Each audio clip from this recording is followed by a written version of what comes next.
So what does cryptocurrency mining mean to you?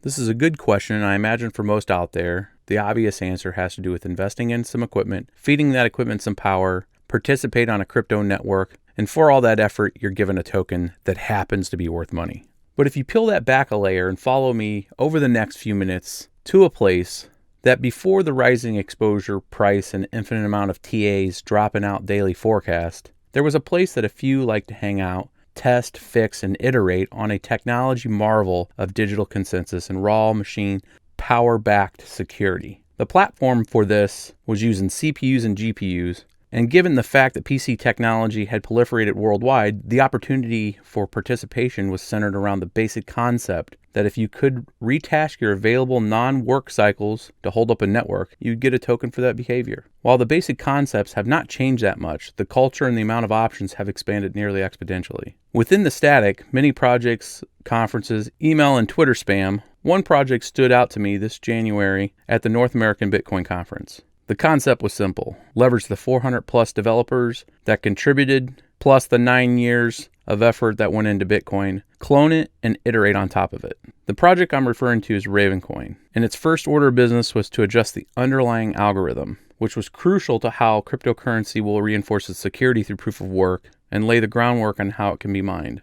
Living by the mantra of ASIC resistance, it builds on the philosophy that potentially millions of individual contributors can participate in supporting a network, and while many pool their hash power, the pools effectively are governed by the contributors. In the way that individual sends their hash power to a pool is effectively electing which pool they want to represent their hash power. If you have a pool that ends up becoming a bad actor or threatening the network, such as forks, and the general opinion is that's a bad idea, the pool could lose all of its miners.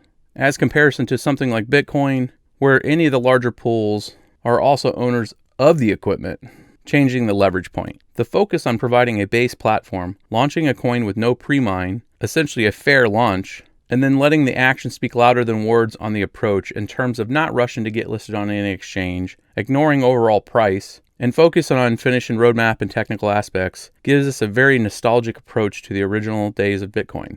As somebody that started mining in the early days, when we were trying to even get one GPU to work with the first builds of SG Miner, QT Miner, and others, the fact we could get a machine to even work and provide us hash and then rewarded us with tokens was exciting, just from the fundamental standpoint.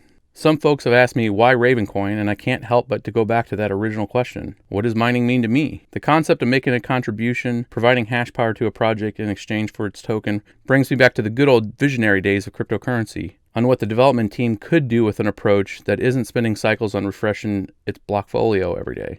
Now, in closing, I will continue to hold deep dive reviews on hardware outputs and the best configuration around Raven and other like coins.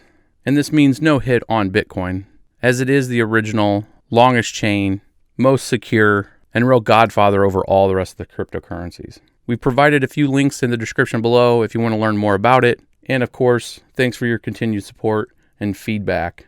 Like, subscribe, and share, and help us grow this community.